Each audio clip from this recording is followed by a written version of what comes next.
ఇది ఉద్దాల వీడియో అన్నమాట. ఇందులో దేవుణ్ణి చూడడానికి ఉంటుంది.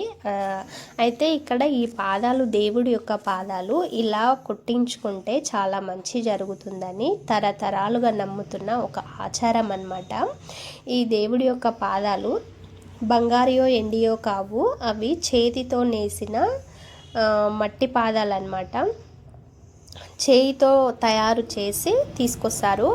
ఎవరు తయారు చేస్తారంటే ఇక్కడ సాయంత్రం ఉద్దాల సమయం అయ్యేసరికి ఈవినింగ్ ఎంతమంది భక్తులు చూడండి, వాళ్ళందరూ అసలు దేవుని నమ్ముకొని దేవుడు మీదికి వచ్చే వాళ్ళు చాలా మంది ఉంటారనమాట. ఇక్కడ మనం గాన వెళ్ళినామంటే అసలు ఎక్కడ పడతామో ఏమో ఆ గుంపుల బాయ్స్ని దొబ్బి పడేశారు అసలు. అయితే ఈ దేవుణ్ణి పక్క ఊరు నుండి తీసుకొస్తారనమాట. దేవుణ్ణి యొక్క పాదాలను తయారు చేసిన ఊరి నుండి తీసుకొచ్చి ఇలా దేవుడి గుడి దగ్గర ఒక 5 రౌండ్స్ అలా తిప్పి దేవుడి గుడిలోకి తీసుకువెళ్ళి దేవుడి దగ్గర ఆ పాదాలను ఉంచుతారనమాట. అయితే ఈ పాదాలను ఇక్కడ రెడీ చేయడానికి 6 నెలల సమయం పడుతుందంట. అసలు ఒక రోజు 2 రోజులు ఒక నెలలో కూడా కాదు, 6 నెలల నుంచి తరతరాలుగా వస్తున్న ఆనవాయితీ అన్నమాట.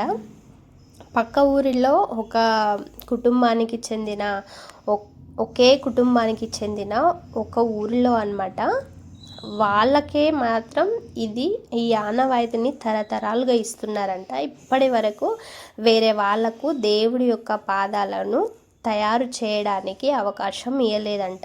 ఎంత అదృష్టమో వాళ్ళకి, ఎంత పుణ్యం చేసుకొని ఉంటే దేవుడి యొక్క పాదాలను చేయితో తయారు చేసి పంపించడానికి ఎంత అదృష్టం ఉండాలి కదండి.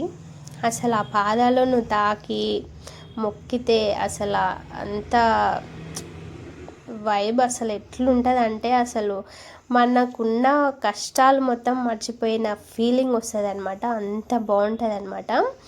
6 నెలలు కష్టపడి చేయితో నేర్చి ఇట్లా దేవుడి ఫోటో అండ్ పాదాలను పూజ చేసి ఇక్కడికి గుడి దగ్గరికి కురుమూర్తి దగ్గరికి తీసుకొస్తారనమాట. తీసుకొచ్చి ఇక్కడ ఒక 5 రౌండ్స్ అలా గుడి ముందల తిప్పుతారు. తిప్పిన తర్వాత దేవుడి దగ్గర పూజ చేసిన పూలను అందరికీ చల్లుతుంటారనమాట.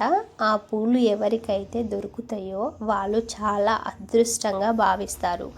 అందరికీ దొరకడం చాలా కష్టం. అంతమందిలా దొరికిన వాళ్ళు మాత్రం అదృష్టవంతులు అని అంటుంటారు.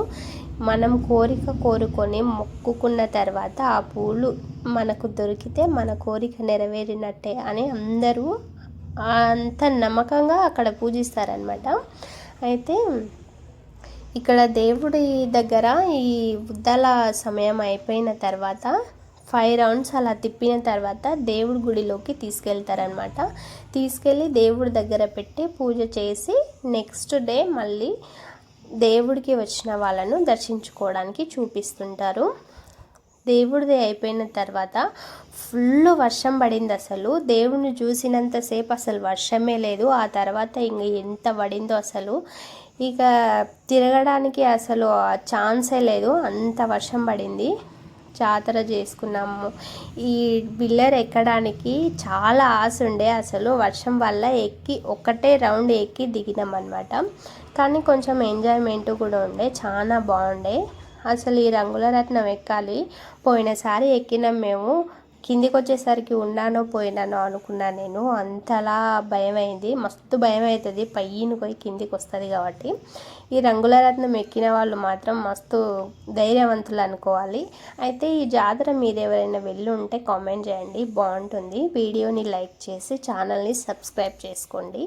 అందరికీ థ్యాంక్ యూ సో మచ్ అనమాట వీడియోని చూసిన వాళ్ళకి.